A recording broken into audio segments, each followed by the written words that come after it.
Somebody didn't want the gray state investigated, explored, and unveiled. That's why David Crowley is dead. He was the writer and director of one of the most controversial movies in modern history, and somebody didn't want him to produce it. What was so threatening about David Crowley and the gray state concept? Like Gray State, many Hollywood films have depicted apocalyptic themes and end-of-the-world scenarios, yet the directors of these films are still alive. Roland Emmerich wasn't murdered after directing blockbusters 2012 and A Day After Tomorrow. Steven Soderbergh wasn't killed after his movie, Contagion. But David Crowley is dead, along with his wife and child. They were killed before the production could be completed. What was so dangerous about Gray State?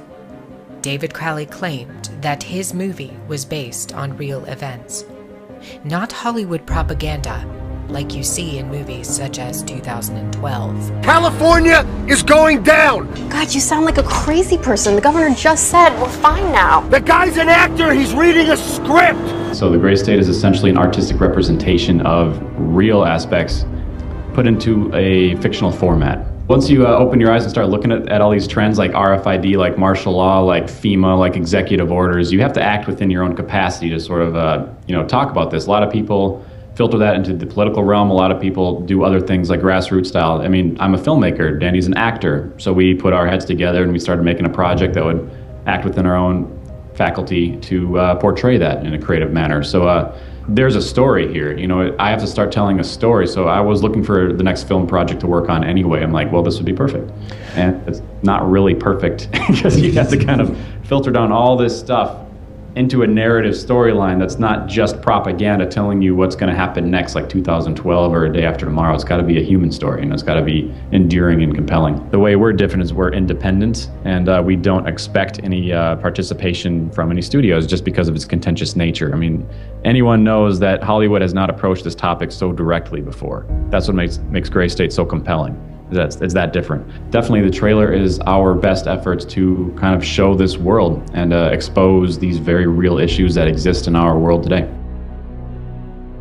David claims that Hollywood has never dealt with topics like RFID, internment camps in America, and detention. Instead, they have produced propaganda in place of real issues.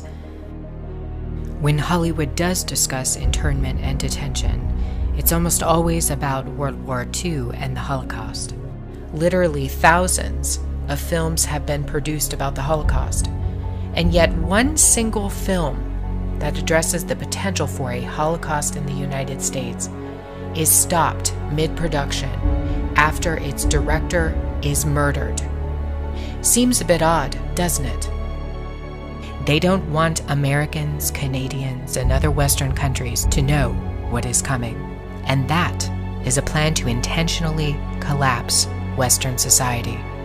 If you don't believe me, read the plan that's been in the books for over a century, planned out by the Illuminati and penned by Albert Pike back in the 1800s, in his 3 World War predictions.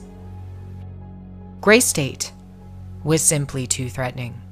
It revealed too much, not just the obvious points of what could happen with the collapse of a society, things like martial law, food shortages, and a provisional government. It goes beyond this. David knew a secret, and he left it inside of the trailer for Gray State, in plain sight. David Crowley used the Illuminati's favorite game against the notorious cabal. It's a game they've played with the human race for years. They provide clues about the future to toy with us.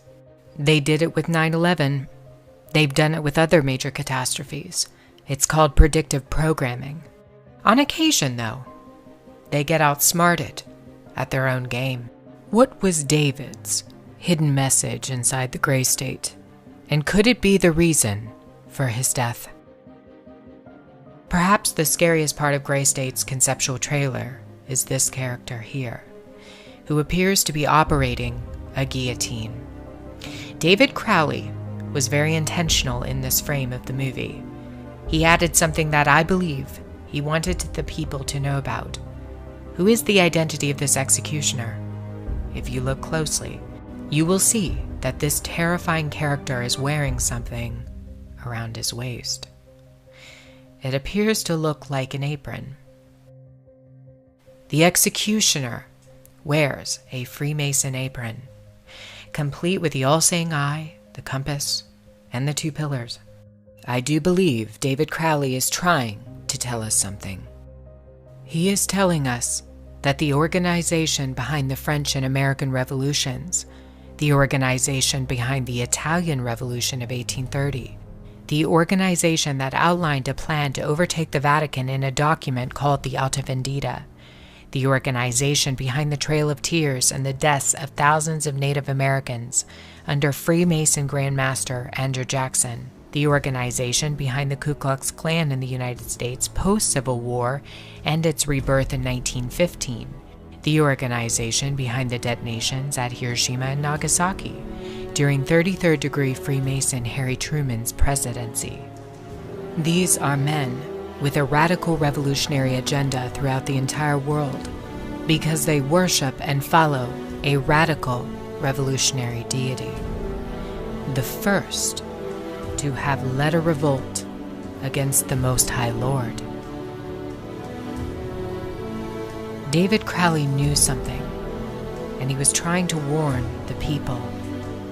The ones behind the FEMA death camps, the guillotines, and the detention of Americans, it's the Freemasons. They're planning a second American Revolution.